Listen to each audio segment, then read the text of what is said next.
Hello दोस्तों, नमस्कार। स्वागत है आपका मेरी एक और नई वीडियो में। सोने आंगन में फूल नहीं खिलते, माँ बाप के बिना मायका नहीं होता। सुबह मोबाइल की रिंग हो रही थी।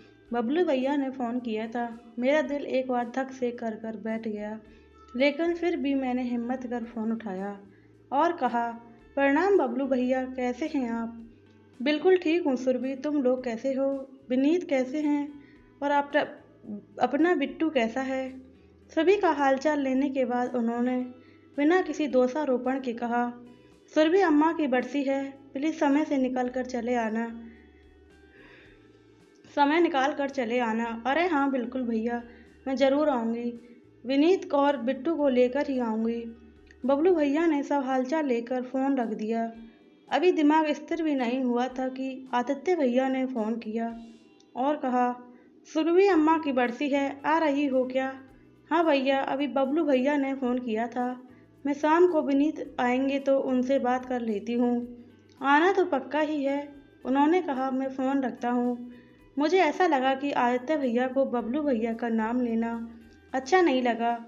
मेरे दिल में एक अजीब सी टीस उठ गई। एक उंगली जख्मी होती है तो पूरा हाथ को भी दर्द होता है। पता नहीं ये कैसा समय आ गया। किस्से कहानी और फिल्मों में जो कहानियाँ चलती थीं, अब वह मेरे मायके में हो रहा था। वही पुरानी कहानी, जायदाद का बंटवारा। अम्मा कहती थी मेरे दो राम लखन हैं।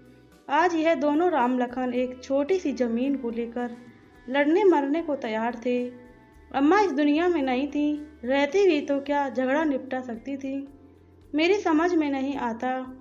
पापा ने घर का बंटवारा दो हिस्सों में पहले ही कर दिया था। एक छोटा सा आंगन जिसमें फूलों के मौसम में पापा फूल लगाया करते थे और सर्दियों के मौसम में वह साग, धनिया, लहसुन आदि का उद्गम स्थल बन जाता था। ना जाने पापा के दिमाग में क्या आया होगा, उस छोटे से प्लॉट का बंटवारा किया ही नहीं। पापा ने क्या सोचा होगा, यह तो वही जाने। बबलू भैया से लेकर मेरी शादी, बच्चों की छठी जन्मदिन, यहाँ तक कि माँ पापा की श्राद्ध और त्रयोदशी का भी वह आंगन ही गवा रहा है। उस छोटे से जमीन को लेकर दोनों भाइयों के दिलों तक दरार पहुंच गई।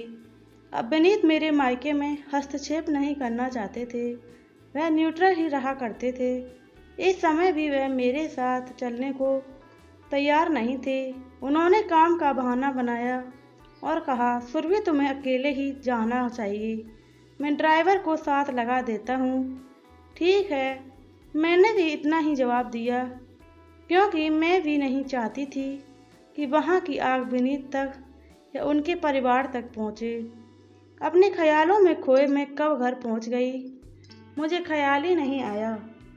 वही घर जिसे मैं अपना कहती थी, मायका, यही सब जिसका भरोसा एक बेहता नारी अब सबसे ज़्यादा समझ सकती है, आज पराया सा लग रहा था। घुसते ही माँ पापा की तस्वीर मुंह चढ़ा रही थी। माँ की बरसी थी तो भाई भाभी और घर के सारे लोग पूजा पाठ में बैठे व्यस्त थे। मेरी तरफ ज़्यादा ध्यान किसी का भी नहीं गया। मैं उसी आंगन में उतर कर चली गई जो आज युद्ध का मैदान बना हुआ था। वह घर पहुँचते ही मेरी आंखों में आंसू आ गए। अभी भी कोने में सहमे से बोला बेला और सुरमई के फूल लगे हुए थे। उसी आंगन को गवाह बनाकर मैंने अपने हाथों में सुहाग का चूड़ा पहना कर उस घर से विदाई ली थी। मेरी आंखों में आंसू आ गए। तभी बबलू भैया की नज़र मुझ पर पड़ी। उन्होंने बड़े प्रेम से मेरा स्वागत किया।